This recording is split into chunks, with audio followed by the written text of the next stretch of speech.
Hey guys, I got a special guest today. In 2011, Chris co-founded PushPay with Elliot Crowther after realizing there was an opportunity to improve payments by developing a mobile, non-point of sale system that was simple, secure, and easy to use. PushPay has since went public and has a market cap of over $2 billion. That's a unicorn. Chris is currently invested in spaces people are not in, and he's the executive chairman of Tome and Leader. Chris Heoslip, welcome. How are you doing, Chris? Jordan, man, it's great to be here. Excited to chat today. Yeah, we're excited to have you here.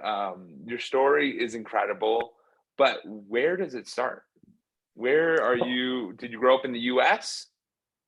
or Oh, you're I have a somewhere pretty else? funny accent. Yeah, originally from New Zealand and grew up in a single parent household. And my mother, man, she worked three jobs. And so I Wow. just learned early that's what, was required. I just thought that's what everyone did. So I remember going to university. I was trying to pay my way through college. I would work at Burger King. I'd stock shelves for Coca-Cola. I'd do admissions for the university. And I thought that was normal because I didn't really know. And so I think I got this kind of real competition and drive from her and just seeing everything that she went through. Yeah, absolutely. And were you an only child? I have a sister, just me and her. Yep, just the two of us. Wow. That's incredible that your mom did that, first of all, because it provides such a great example, as you said. So for you, as you're going through your career and going to college, did you ever have the dream of startups, entrepreneurship? Was that ever prevalent for you?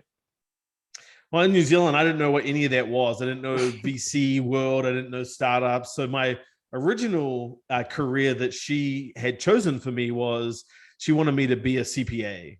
So I remember one day she said, Chris, what are you going to be when you grow up? And I said, firefighter. She's like, no, son, they don't make enough money. You come from an only parent household. You got to go get a job that earns a decent amount of money. So from the time I was 8, I had this career goal to be an accountant of all things. I don't know many accountants, 8-year-olds that want to be an accountant. So all the way through high school, I did classes. I remember there was no accounting teacher because I went to this rural high school. My friends were taking classes on horticulture and agriculture and how to grow hydroponics, in the rural part of Auckland where I'm from. And I was in the library teaching myself accounting because she told me that's what I had to do. So went to college, got a degree in accounting, and then I don't know if you know this, but I actually went to work for the New Zealand version of the IRS. Wow. Um, so No, I was I love it. I love it. yeah. So I got given this book for Christmas called Rich Dad Poor Dad, and I was reading through the book, and it said you should always focus on learning and then earning. And whether you're in a startup and business, you're just starting a career. I think if you start focusing on how do I maximize for the dollars that I'm earning, you actually reduce the ability to learn. So I went to work at the IRS, and I got a chance to meet, just incredibly successful business people, and you get to see like all the insides of their businesses, how they run.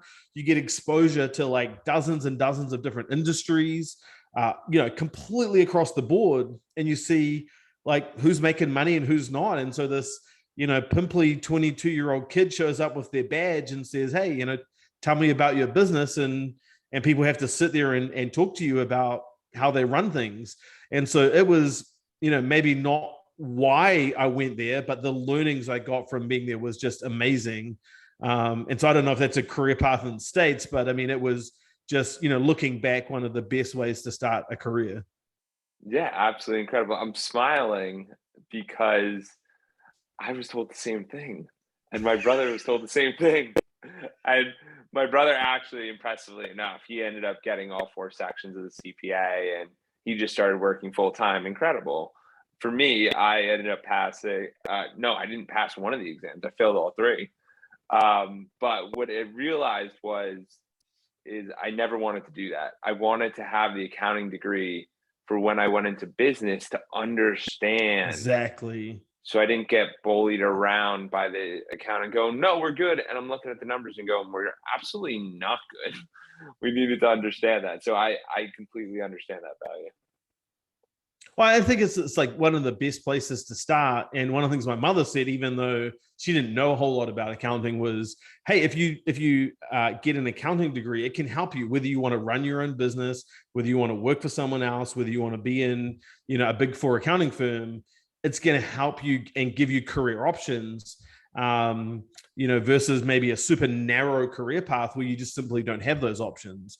So she was, pretty smart for a single mother. And I think that's true, early in your career, focusing on optionality and keeping your options open to try and figure out what do you like and don't like, I think is a great way to go. And I bet you're glad you have that, accounting degree now, because it just helps you so much in your career as you kind of get further and further along, and you got to read balance sheets and stuff and try and figure out what that means. It's a great skill to have. Absolutely. And like you said before, it's really powerful for us to be very general in the beginning and learn from all different areas because we don't know which direction we're going to end up going in.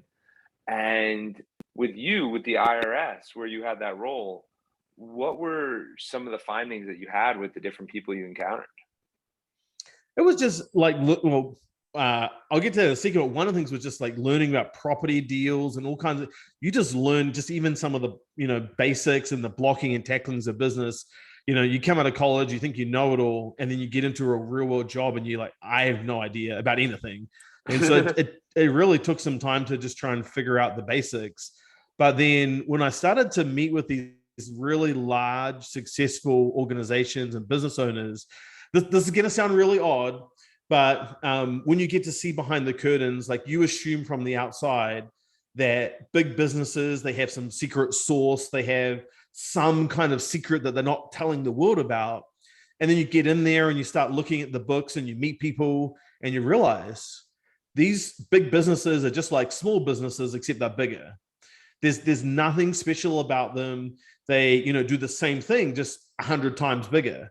And at some point, when you're trying to start a business, whether you try and build $1 billion business or $100 million business or a $10 million business, it's actually not that much more work to build something that's massively bigger than it is to build something that's, say a $10 million business.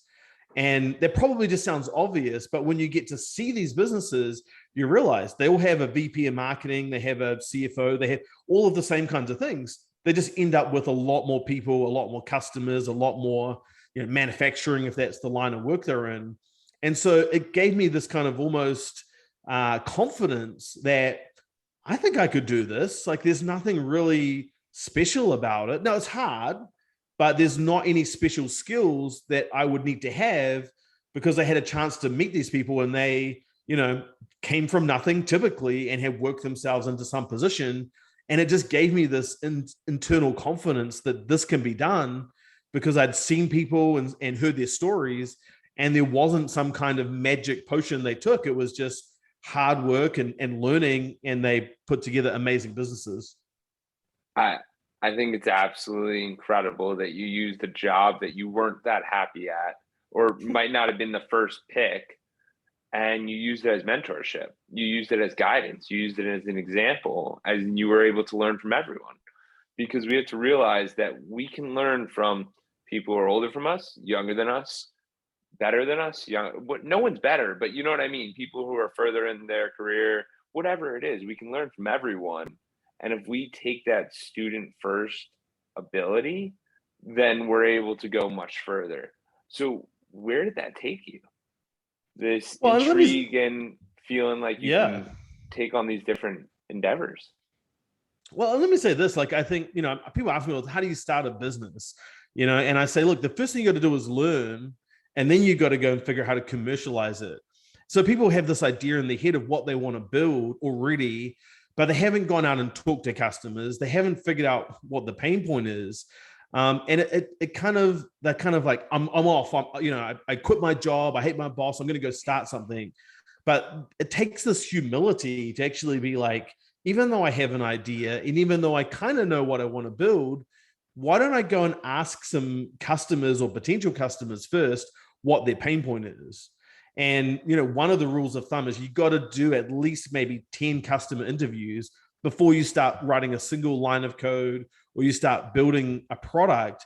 Because how do you know? Like, you're assuming that what you are building is something that people want, but we know what an assumption is, right? An assumption makes an ass of you and me. So like, we shouldn't just assume. And so this idea of actually learning and starting with learning and then focusing on the money part of it is actually core to starting a business or a career. And I just think it's so overlooked. People don't want to take the time to learn. They just want to get right to the sexy part of building a product. And you just overlook all of these things. And then you can learn some really hard lessons if you don't take that time to learn and understand the market.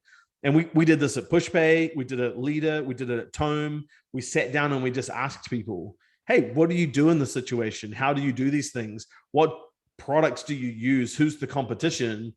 And it's sometimes the responses you get are really surprising. So it's just an encouragement for your listeners as they start thinking about things. Focusing on learning first is really, really solid advice. Absolutely. And just a quick question. When you are going out and speaking to these customers, but you don't have the idea yet, but you're trying to scout it out, are these free conversations? Like it doesn't cost anything. We can do this right now and we can put a couple hours in, get to have these conversations, and it's free, you're telling me? Absolutely.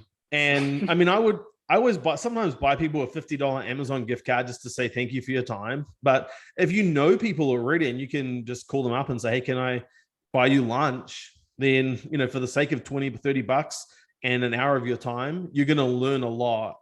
And just this kind of posture of like, I want to learn, I'm not an expert, really sets you up well to take on the challenges when you really start having strong opinions of how you build things.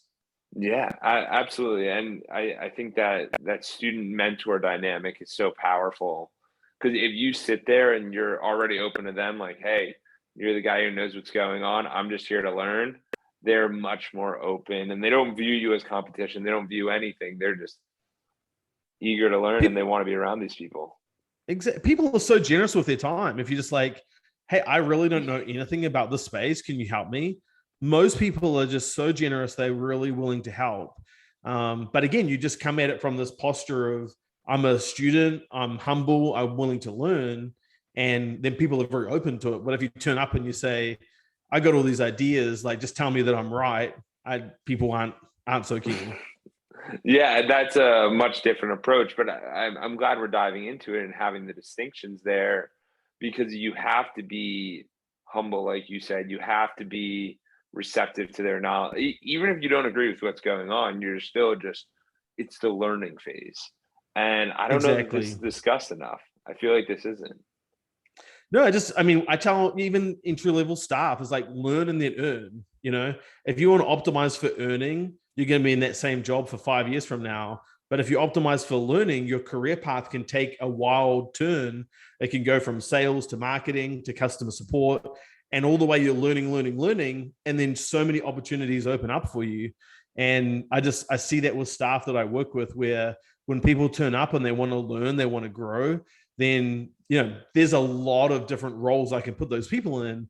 But when people turn up and say, I know exactly where I want to go in my career, it's like, well, like, basically I either have one role for you or you don't fit in the organization anymore. And so you've really put yourself into a corner that's very hard for an employer to help invest in your career if you're so closed-minded like that. Yeah, and I think I was actually having this conversation this morning with a group, and we were talking about how success doesn't always look like the way you think it might look when you get there. So what I'm getting at with that is, when we were going through high school and college, we're like, oh, 11th grade, 12th grade, this, go to college, get the job, get a promotion, do that, do that, do that. Sometimes we do some lateral moves. We go from marketing to customer service to sale, whatever it is. But I bring this up because Chris, who has built several very large businesses, is expressing to the audience and everyone listening that this is what we need to do to really learn those different avenues and directions, so we can get a better whole picture of what an organization looks like, and then you can find your place. Well, and here's a great mental image to give your listeners to help them think about how to develop this. I used to tell my team that you should be what is called a T-shaped individual. So a T-shaped individual is someone who has, have you ever heard the old Benjamin Franklin saying, jack of all trades, master of none? Well, apparently he said you should be a jack of all trades and a master of one. And so you should be really focusing on how do I go deeper in my specific kind of tactical skill set. In my case, it was accounting. But even while I was doing that, I was just super interested in business overall. And I read this quote by Peter Drucker, and he said, there's only two areas of investment in a business. Today, in today's world, it would be building a product and sales and marketing. He said, everything else is an expense. And so while I was learning accounting, I was like, how do we build products? Where do you go and learn about that? And how do you learn sales and marketing? And in the book, Rich Dad, Poor Dad, he talks about like the fact that sales and marketing is the number one skill that you can learn to advance your career. And so I just started reading books on sales and marketing. I started reading every book on marketing, like Seth Godin, you name it. I was reading all these. And this is the idea of being T-shaped. I was an accountant. People saw me from the outside. They said, hey, that guy's an accountant. But I was focused on growing horizontally into these other skill areas that had nothing to do with accounting. And when you do that, you can now come and have conversations with people about topics that are outside of the accounting area. But if you get pigeonholed in this one functional area, like the career path for you becomes narrower and narrower. You know, if you're a specialist, over time, as you climb the ladder, you get lesser and lesser options that are available to you. But if you broaden your horizon by having different skills that you've even just read about, read a book, read an article, listen to a podcast on sales and marketing, even if that's not your thing, then the options that are available to you are just exponentially more. And you can start to weigh in on those things. And people say, hey, wait a second. I thought that Chris guy, he was just an accountant. You mean he actually knows more than that? Yeah, like, hey, in my spare time, I read about these things. People are like, okay, well, next time there's a project that comes up for you to work on to advance your career, who do you think they're going to ask? They say, yeah, hey, Chris, can you join my team? Because you know some things that I think that we can benefit from. But if you just say, I'm going deep in one skill set, your career options actually become lesser and lesser. It's huge, because it's the frame that you place yourself in. And a lot of us tend to do it. That's why we talk about when someone goes, Chris, what do you do? And people answer, I'm a doctor, I'm a lawyer, I'm an accountant. We place ourselves in this frame. And when we put ourselves in the frame, it's very hard for our mindset to view other opportunities. So that's why I love the T-shape, because it's constantly learning different areas. Obviously, you have your expertise. Everyone has to have something that they're specialized at. But to be open to new information is very powerful. So for you, it sounded like a lot of your mentorship and guidance came from different books. I read a lot. I mean, you can see, this is half of the books I have behind me, but I have a bunch. And, when we moved from New Zealand, I bought over, crates and crates of books. And if you look at any successful person, and I mean any, Bill Gates, Elon Musk, you name it, they are just voracious readers. And just because you read, it doesn't make you a leader, but all leaders are readers. You have to read like as much as possible to really advance your career and develop yourself. And so while I was growing PushPay, my commitment to myself was to read a book a week. Wow. Try and spend an hour a day reading. And it's hard because you have so many other things to do and commitments on your time. But the challenge is, I just said to myself, if my personal growth is not 6 months ahead of the business, one day the board of directors is going to call me up and say, Chris, it's been great, but you're no longer the right person for the role. And so I was just, driven to make sure that I was always learning and developing and growing. I would assign books to my team to read. But the thing you don't want to do, especially if it's your company or you're part of it, the thing you don't want to do is be the single reason that your business is not growing fast enough. That was, to me, the thing I'd never wanted to happen. And so by reading constantly, it meant I was always trying to stay just that little bit ahead of the business's growth. And the faster your business is growing, then the faster that you have to be developing as a leader, or you'll get left behind, and everyone will get together one day and say, hey, this has been really fun, but like actually you're not the right person for the next leg of the journey. And then you're out, and it can be really frustrating. Yeah, and this is coming from the CEO of the like. I don't want to understate what Chris just said here. He was talking about how he was scared of losing his role because, but it was the company he built, and could you imagine that commitment of constantly learning and growing and having a standard to hold yourself against? And the reason that's so important is because a lot of us just go through life very lethargically, not intentionally, not trying to make the most of each moment that we have. So, Chris, I applaud you for that. And can we dive into the startup PushPay? How did that go for you? I know you had a couple startups before that, and it was a journey you've been on. But yeah, let's just dive into that a little bit. Yeah, I mean, so while I was an accountant, I had a bunch of different startups on the side, and learned a lot. All in different industries, in packaging, in the credit card space, in the music business, and we were doing hosted websites like Wix or something, way back in 2002. So we had a lot of different things, none of them that really quite took off. And so by the time I got to... One sec, sorry. You're telling me that you had a full-time job and then you were doing these startups on the side? Absolutely. I love, because there's a lot of people that need to feel the need to make the jump. And then there's some people who are like, I got to test the water. I got to try. How many years were you working before you made the jump? Well, I quit my job and chased some startups, and honestly, it didn't work out very well. You find yourself in credit card debt and, going backwards. And just one of the learnings for me personally was that I think there's a lot of advice to go follow your passion and take the jump. And I think, for some people, it's the right thing to do. But I think for me, I didn't have enough savings. I didn't have the idea. I wasn't earning any money, and I was just working 80, 90, 100 hours a week and earning not much. And when you have to fund the company yourself, I wasn't funded by an investor. I just personally ended up going backwards while trying to build the organization at the same time. And so when it came around to 2011 and Elliot had the idea for PushPay, and we kind of decided to partner up, I had built my accounting firm to be a certain size where I was able to take a day a week. And I said, I have a 9-to-5 job effectively. And so what I'm going to do is I can't do my startup while I'm sitting in an accounting office.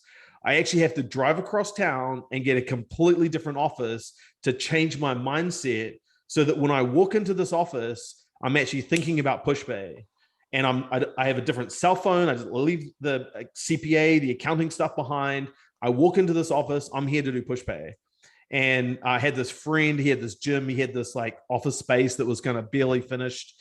And so I would go over there and start making calls and working on stuff. And every day at about 4:00, the Zumba class would start. You're like, oh, I'm trying to get work done. But, that was the cost of a cheap office space. But for me, I had negotiated this, and I was able to do that with my clients. And so I was able to keep my job, pay the bills. I was married at this time, but I was also giving a day a week to PushPay before I jumped in full time and said, right, and I was working nights and weekends on PushPay. Don't get me wrong. It wasn't just a day a week, but I just said, if I don't spend a day a week on this, it will never move forwards fast enough to get to the point where I can quit my job. Yeah. And there are ways that you have to make it happen and work together and give different ideas. Was Elliot all in at this point, or he was doing a similar situation? He was fortunate. He had a sales role, and he was actually able to do his sales role at nights mostly. And he was so good at sales that he basically hit his quota. He went to his boss and he said, "Hey, look, if I hit my quota, can I work half the time?" And his boss said, "Sure, as long as you hit your number. But when you don't hit your number, by the way, you got to come back to 40 hours a week." And so he had this deal where he could basically hit his number, work in half time because he was that good, and spend the rest of the time on PushPay. So we both kind of eased into it after some tough learnings of doing it the other way. And then, one day became 2 and 2 days became 3. And then one of the things today, I know it's popular, is just like go out and raise money from external people. But we just said to ourselves, I don't feel like we can have integrity and take money from outside funding people if we haven't put our own money on the line. So we both took our life savings, it was about 30,000 each, and put it into the company. And that wasn't for our salaries, that was just to pay the bills. And, that was kind of enough to get things going. So I borrowed it on my mortgage. He had saved his up to buy a house, and we both put it into PushPay, and that was, how we got started. Incredible. And what did your wife think at the time? What were your? Because I know the significant other is always a factor, and you just got to be like, it's gonna work. Don't worry, it's fine. We're going. She wasn't crazy about it, but I mean, she was just kind of like, Chris is starting another company. This one's going to fail too, just like the other ones. And I had kind of progressively invested bigger amounts of money into startups. The one before that was, $15,000 or so. The one before that was, 10,000. So it's like, it started to add up. And, when you're young, newly married, I mean, that's a lot of money. And I had worked just crazy hard to earn the money. So it came with some real sacrifice. And I think, if you're thinking about doing, whether it's a startup or getting into something, sacrifice and putting something at risk is a really key part of it. In the early days at PushPay, I think we had about 2/3 of our staff that had either moved countries or states to come and be part of the company. And wow. What happened? Those people were almost always incredible employees because they had something on the line. It wasn't just a job to them. It was something more than that. They were still getting paid. They didn't have to put their life savings on the line, but still moving away from family and friends, it comes at a cost. Yeah, you got to understand everyone's perspective at that point. So you and Elliot, you put the money in, and what are the next steps? What happens next? How do we get to the fundraising, to go in public, and all of that stuff in between? Did you build out the product and then go to customers and start to make money organically? Like, how'd that work? Yeah, I mean, as you can tell, $60,000 doesn't go very far. It's just we burned through that really fast and building the original prototype and getting it out the door. And so we ended up raising a little bit of money to kind of scale up the sales team, and we got customers in New Zealand using the product. And the results that came back were amazing. I mean, they saw, mostly with churches, we saw just incredible increases in their giving, 5, 10, 15% a year increases in their giving. And what happened was the product basically was, what if you could, give in church as easy as buying a song on iTunes?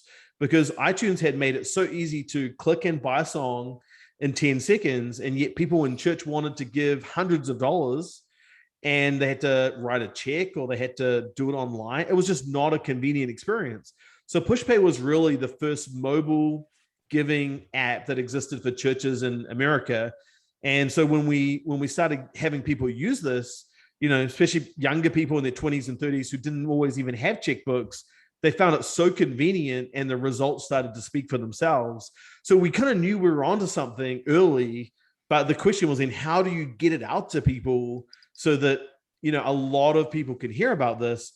And Elliot was just incredible at sales, cold calling people. When we started working with churches in the States, speaking this idea of sacrifice, we would have sales reps turn up to New Zealand at 4 a.m. because they were calling America, which was, 9 Pacific time, or, sometime midday already on the East Coast. And so we would have 5 or 6 guys, all in their 20s turning up and just cold calling churches in America. I don't know how we got them to do that, but they did. And Some of those guys went on to be directors, managers, VPs. One of those guys, our first ever hire, Matt's now the CEO of Leader. And so, that idea of sacrifice and hard work really, really paid off. And we started to see, a few customers signing up. And what gave you the confidence and perspective that, hey, we're not just a New Zealand company anymore? Because that jump and you living in New Zealand the whole time, like that is a global perspective. That's a big difference. Or was the US always on the horizon?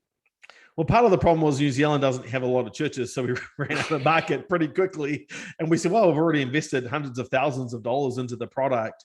Where's got a lot of churches? Oh, well, there's 300,000 churches in America. Why don't we go there? And as of a few years ago, something like $120 billion each year is donated to churches. So this is not like just a small rinky-dink thing where you're saying, man, we're really going after the small, TAM. Like this was huge. And yet no one was focusing on this. And we could never understand why VCs and founders and all these why is no one focusing on this? This is huge. And so we turned up and people started using our app and started getting similar results to New Zealand, in some cases a lot better. And it started, the flywheel started to turn slowly, but we started just seeing amazing results and really happy customers. And what gave you, because I know a couple of the other startups you did in the past, what made it church focused? Is it the market, or what allowed that? What made you guys see that as an opportunity? Well, I mean, originally we were thinking much broader than that, but what happened when we saw the opportunity with churches, the fact that no one else was really doing this, it kind of almost became self-evident that this is what we should do.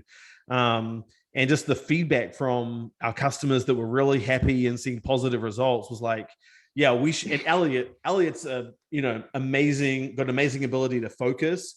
And he kept saying, look, we should just go all in on churches. And so that's what we did after kind of a couple of years of, after starting the company. We said, yes, like this is what we should do. The results are there. We just have to figure out how to scale the company. Yeah, and through these years of growth and hyper growth, what were some of the difficulties you guys faced, and how'd you overcome them? Yeah, so I think we turned up in the States in about 2013, and then we eventually relocated to Seattle in 2014, and then things just went bananas. And you took did you take everyone from New Zealand and move them to Seattle, or just you guys moved there, or how'd that work? All the engineering staff and some of the finance staff were in New Zealand, just because we already had some really great people there. We wanted to keep growing that, but then everything else customer facing was in Seattle.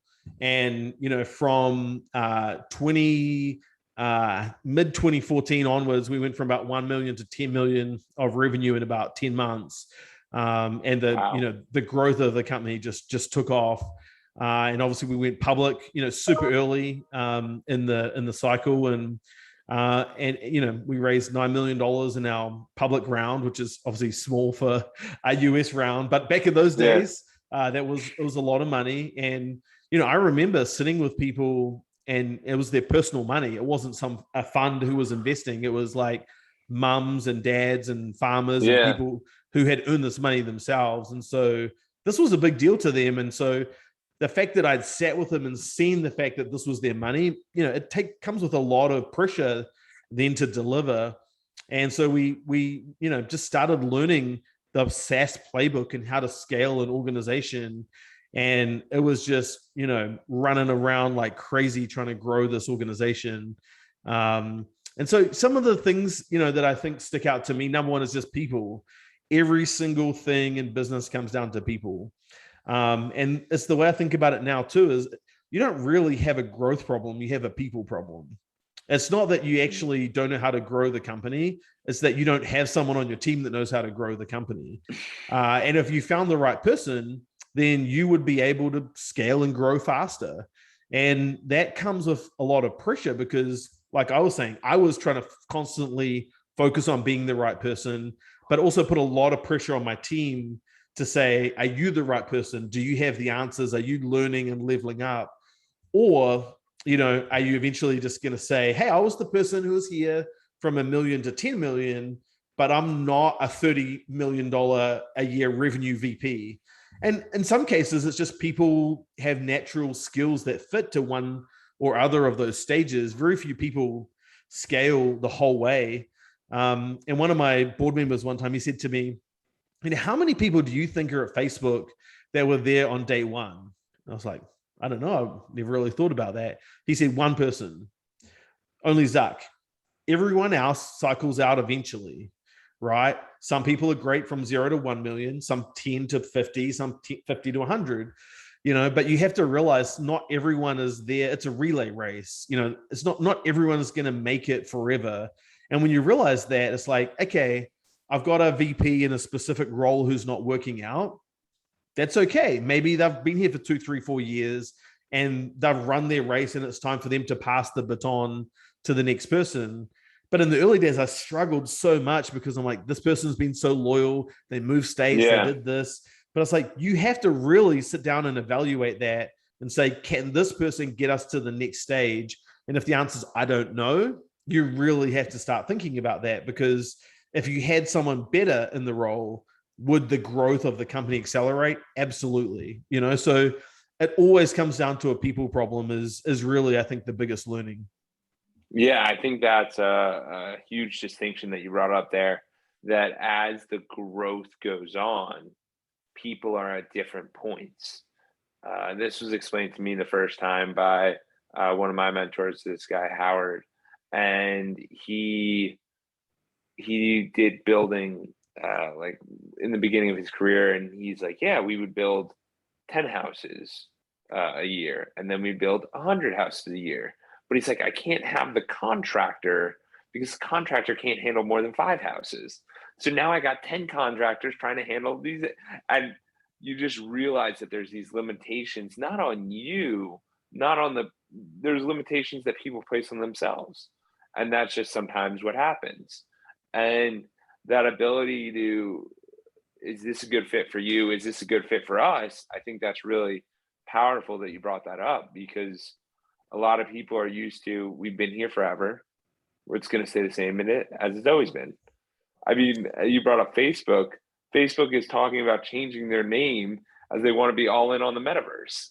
Like, what does that even mean? Exactly. Well, one of the things I had to learn the hard way was originally I was scared of conflict. And so I didn't want to really deal with sometimes when people were underperforming. So I'm going to do them a favor. I'm not really going to tell them that they're underperforming. But then eventually someone said to me, Chris, if there's a problem on your team and you don't address it, then you're the problem. And I was like, okay, I got to go talk to that person because I don't want to be the problem. So, it's the same, whether it's in marriage, in a nonprofit, in a board setting, in a company. If there's a problem and you don't want to address it, then you're going to become the problem. And so it helped me reframe it from, running away from the conflict to actually, I need to do this person, the right thing and actually have this conversation with them and give them feedback that maybe they don't want to hear. Otherwise, I'm going to find myself out of a role eventually too. And I think it's just a challenge for all of us that don't like conflict. We've got to get over it and actually have those conversations.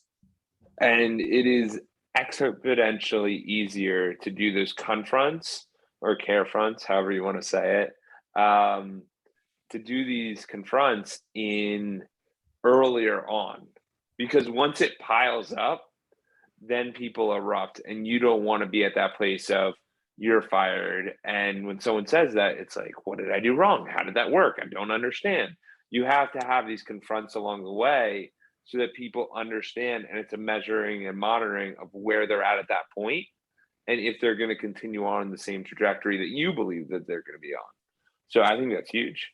100%. And so one of the things I would do is, rather than just go so thin on different topics, like I would pick a topic and go deep for a year. So in those early days, I said, I have to learn payments. Everything there is to learn about payments. I didn't read any books that were not about payments, because I need to be the person in the organization who can answer questions, sit in front of investors. I can tell you the difference between a front end and a back end gateway and how the money moves from Visa to the issuing to the, processing bank, the whole thing, right? Like I've got to be able to learn that. And then it's crazy, but like, how do you run a payments company and not do that? And so one of our core values at Leader is, we believe that leaders should have a blue collar DNA. And it's the idea of rolling up your sleeves and getting down into the work. And how, one of the things I say to my team is, if it breaks and you don't know how to fix it, we've got a really big problem. And so if the payment stuff breaks and I didn't know how it worked, then I would be the one who would look like a turkey in front of my investors. And I would have to say, I lost your money to those farmers and the mums and dads that I had met with and took their money. So I don't want that. And then after that, it was software as a service. I wanted to learn customer acquisition metrics, CAC, LTV, churn, all of those good things. And like, how does all that work? Because ultimately businesses today are valued very differently than old school businesses were 20 years ago. So how do we as a business monitor whether we're winning or not? And you have to have a set of metrics to measure that. And then after that, it was about leadership. I'm like, oh, there's like 150 people here. How do you lead 150 people? Like, there's not a manual that they give you and say, congratulations, your company's got 150 people. Here's how to now, take it to the next level. So I just started reading everything from, Jack Welch to, John Maxwell, you name it. I would read all the books. And to your point about conflict, John Maxwell had this excellent example. He said, just imagine on your team, you have a lady called Jenny on the accounting team, and Jenny's not doing a good job. And everyone on the team actually knows. They're like, yeah, Jenny's not very good at her job. And so one day, the company's not meeting its budget. And so we need to do layoffs. And your boss comes to you and says, okay, you've got to lay off 10% of your team. You say, hey, easy. Jenny's the one who's got to go. You sit down with Jenny and you say, Jenny, sorry, you've been let go. And Jenny says, well, why am I the one being let go? You say, well, Jenny, like, everyone knows, like, you're not very good. And, you're the least performer on this team. And she's like, well, what do you mean? Like, I didn't know that. You say, well, what do you mean? Like, everyone knows, Jenny, that you're the one who's not performing well. She said, well, no one's ever told me. And so part of what we learned was that, to be candid is to be kind. You don't want to be cruel, but you have to give people candid feedback, because in the event of that situation, when you sit down with that person across the table, if they're surprised, then you've failed as a leader. And so my number one rule of management is no surprises, because it's something that every single person can control. And that applies whether that's communication up or down the organization chart. But for that employee, they should know exactly where they're at on their performance. Otherwise, you're not doing a good job as the manager and the leader of giving that person feedback. So it's just super important to be able to have those conversations. And that reframed again my whole view of like, okay, I've got to get over myself and not be afraid of confrontation, because then I'm going to let down someone on my team. Yeah, 100%. So as you were taking PushPay and it's growing faster and faster, why did you guys go public with New Zealand, and what was the thought process there? And then how was that public process? Yeah, I mean, originally we just had a lot of great investors from New Zealand who wanted to invest into us. There was another company called Xero that had gone public a few years before, been a home run, and so I think there was an appetite to do that. But over time, as we did successive fundraising rounds, we talked to US VCs, and it was just shocking to me how none of them really had any interest in the US faith sector. They were just like, isn't that shrinking? We're not interested in investing in that space. Do people still go to church? We would just hear these kind of things. I'll say, well, look, there's $114 billion, $120 billion a year being given to churches. Like, I didn't come up with that number. Like, that's, objective numbers that you can go look at. And they'll just be like, well, we're just really not interested in the space. And I'm sure over time, I pitched over 100 investors in the States, including VCs and public market investors, and just none of them really understood the size of the opportunity in the faith sector. And so we primarily raised all our money from New Zealand and Australian investors. And, obviously they did incredibly well. But it was just shocking to me how few of them saw this opportunity and saw, the size of the company that we could have built. Yeah, absolutely. So you go public in New Zealand, and once you go public, how did that experience change for you? As we understand, Now you're reporting to people. It's a little bit different. How is that for you? It's a lot of work. And I'm just very fortunate that we had an amazing board of directors, people who had done this before, from our investors to Peter and Bruce and Graham, people who had been there and done it. And they were just very patient and gracious with me because I had never done it before. I was young and ambitious, but I had zero experience on this side of things. And so I think the advice to people is, go and build a team of people who's way smarter than you. And, the board that we put together was just incredible. And they, were very kind and patient when I was trying to learn the ropes of how to run a public company. And I just think there's a huge lesson there of surround yourself with people that are smarter than you. If you look around your friend group or your mentor group and you're the smartest person, you're in trouble because you're going to average out to be, what the people around you are. And, don't cut your friends because they're not, rich or smart or anything, but like you've got to have one or two people around you who you're just like, man, I don't know why they're friends with me, but as long as they'll keep having coffee with me, I'm going to keep showing up and asking questions, because that's how you learn and get better, is by seeing that other people have done it and that you can do it too.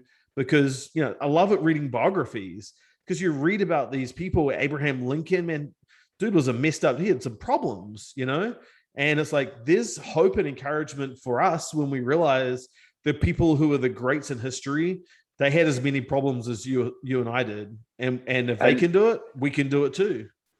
And Chris, I want to bring up a massive point that you just, you kind of touched on, but you didn't say it. It was that we need to have our friends and we need to know who it is that we're reaching out to, or who around us is actually in the correct direction. But the other part that you added on to that was reading books. The way I view it is, right now I'm reading Jay Shetty's book. It's How to Live Like a Monk or something like that. And the way I view it is, when I read it, I'm speaking with Jay Shetty. I'm not saying Jay Shetty's better or worse. I'm just saying that when we do these activities and we read from these people and we read these biographies of some of the incredible individuals brought up, Elon Musk, Bill Gates, Michael Dell, whoever it is, it's like we're having a conversation with them, and that can become our peer group in a very unique way. So it doesn't always have to be we speak with them, but it could be the books on your shelves, it could be the podcast you listen to. We could be those people. Chris, you're one of those people for me. You know what I mean? It can be anyone you communicate with. And I just wanted to bring that point up, that it's not, let's go find new friends, let's go reset all our friendships. It's, where do you learn from? Who are you gaining that insight from? And who are you spending that time from? 100%. My mother told me this saying early. She said, you're a result today of the people you hung out with, the books you read, and the podcasts you listened to yesterday. And I was like, that's it. That's exactly right. If you want to change one of these three things: listen to podcasts like Jordan's, hang out with better people, grab a coffee and ask people. I cannot tell you how many times I would find people that were way out of my league, and I would just write to them and just ask them if they would meet with me. There's a amazing book called How to Win Friends and Influence People. And, the book says the number one thing that people are interested in is themselves. And so you just write to them and you say, hey, you've had this incredible career. You've had incredible success. Can I buy you lunch any time of the day or week?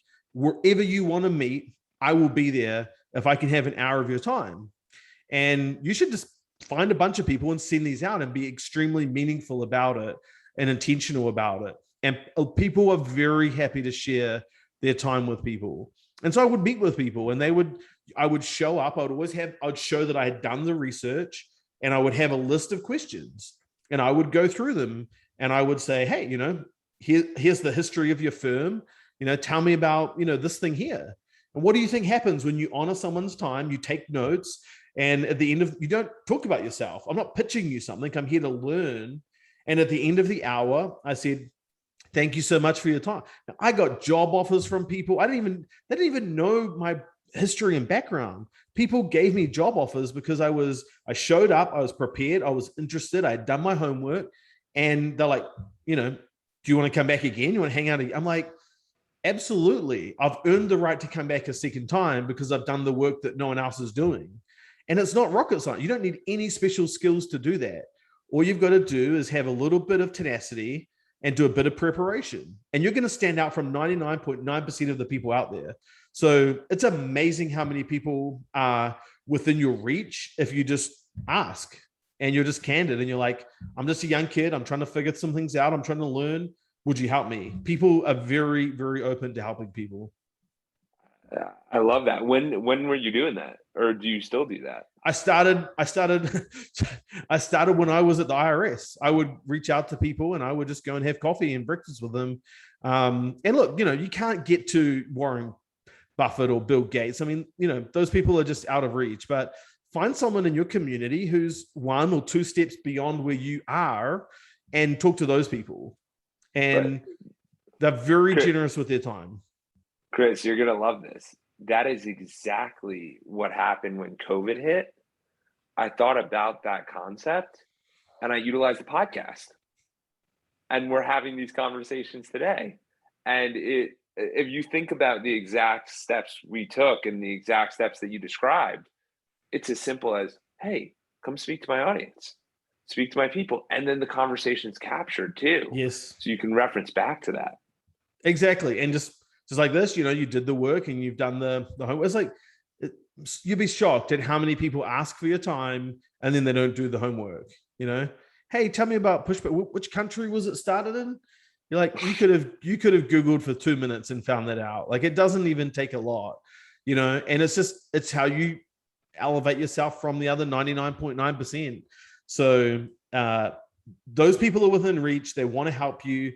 And, that's how you change, your life, is by getting in contact with them and starting to ask them questions and learn how they did it.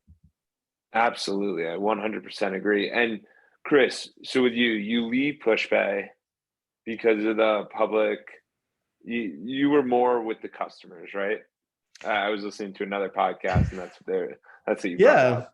Yeah. After, almost 10 years of leading the organization, I was a little tired, and I like startups. I love the startup culture and the startup environment, and the public environment wasn't, utilizing my strengths the best. I love traveling out to meet with people and hear about their problems and try and build software. And as a CEO of a 400 something person company, you don't get to choose your calendar as much as you would like. And so I started talking with the board and said, hey, I'm keen to explore the next chapter. And they, were very gracious about it. And it was a great process. It's amazing, again, when you just treat people with respect and, hey, I'm willing to stick this out for as long as, we need to make this a great transition for everyone. Everyone was super supportive about it. So yeah, I left in May of 19 and I said, what I really want to do is help other people start startups. And so the first company that we worked on was a company called Leader, which is a lot of what we've talked about today. How do you help develop and grow leaders at every level of your organization? And that does it primarily through one-to-one software. And so we started that in 2019, and today it's got 55 or so staff and has got 400 something customers. So it's just been doing incredible. And then just a few months ago, started another company called Tome, which is a B2C company and product. Yeah. So tell us a little bit. Well, first of all, who replaced you as CEO? Because I think this is really impressive. Who was it? It was the chairman, Bruce, who actually had been an advisor to the company from before the product was even built. So Bruce was, a far more experienced CEO, and he did a great job, and then handed it off to Molly, who was she started in Pushpay as a CSM, and then led a CSM team, and then got promoted to Chief Customer Officer. And so now she's the CEO, and she grew and developed through that, the whole organization. And then Matt, who's the CEO of Leader, is actually the first sales rep that we hired way back in New Zealand, above that gym, making cold calls at 4 a.m. He was a VP of sales at 28, I think, leading 120 people. And now he's a CEO. And so I just, I love helping develop and grow people, from entry level through to being CEOs. And again, there's nothing special. It's just hard work and continuing to learn and develop. And these people are now, CEOs. Troy, who's the CEO of Tome, actually started as our first customer success manager at Pushpay. So, yeah, I was just going to say, all of these stories are not to say that that you're not going to make it. It's that if you're loyal and you're continuing to work and continuing to grow, Chris is a perfect leader in that example, that he provides the opportunity. He doesn't hold you down. And if you find yourself being held, it might not be the right place for you, because 100%. you just open up other opportunities. You have to. I think today you can't afford to hold people down. The labor market is such that if you are in that role, in that position, you can get 5 other jobs tomorrow. And so talent is going to go to the place that it's being developed, invested in, and nurtured. And so as an employer, you have to do that. You have to develop your people, give them new opportunities. And I think people want that. So I think in a lot of ways, it's a really positive change. Absolutely. So let's dive into Tome a little bit. I know it's fairly new off the presses. Tell us about it. It's a really interesting app. Absolutely. So I think the first thing that's interesting is, when I saw this opportunity that no one in the US is really laser focused on the faith market, I said, there's an opportunity here to build multiple generational companies.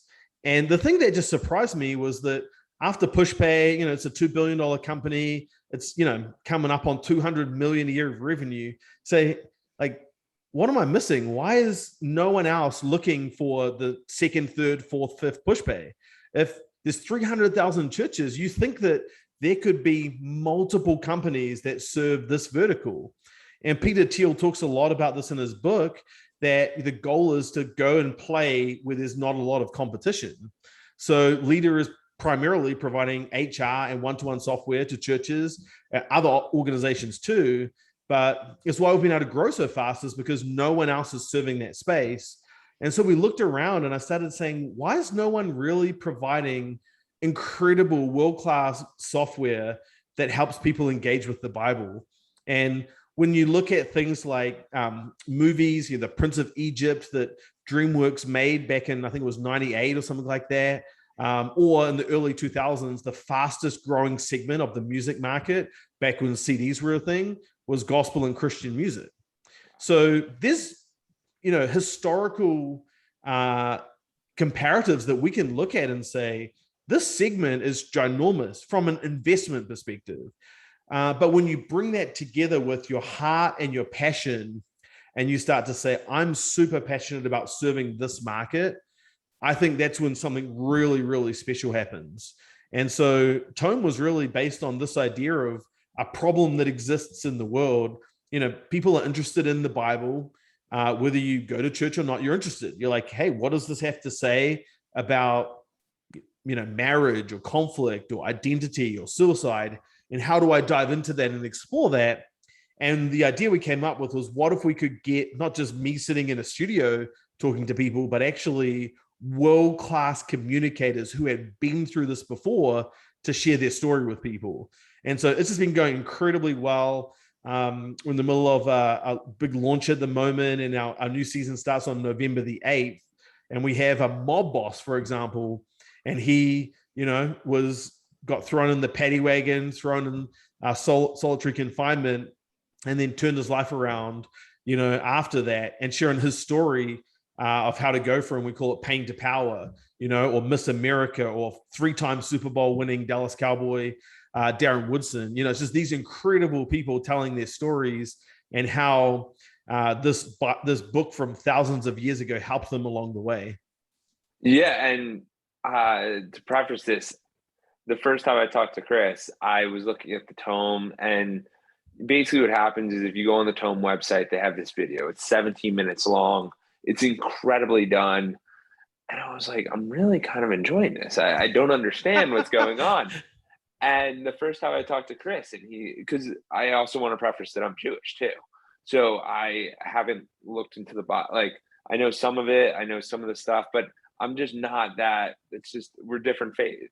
But Chris is like, I want it to be so good that it doesn't matter. And that is the content that we're looking for, because you guys are putting in a lot of money to these videos. These are not cheaply done. This Absolutely. is really high class. Yeah, we've been through 4 sets. I mean, look, one of the things that we said at PushPay was, we wanted the product to be so good that if it was for any other market than the faith market, that they would say, this is world class. And we won all kinds of awards and Stevie Awards and different things because of that. And I think the same is true here, is no matter what you're doing, you have to ask yourself this question: is what I'm doing excellent? Is it solving a problem for someone out there? And so when we started this, we said, no one is doing this with excellence. This market is massively underserviced.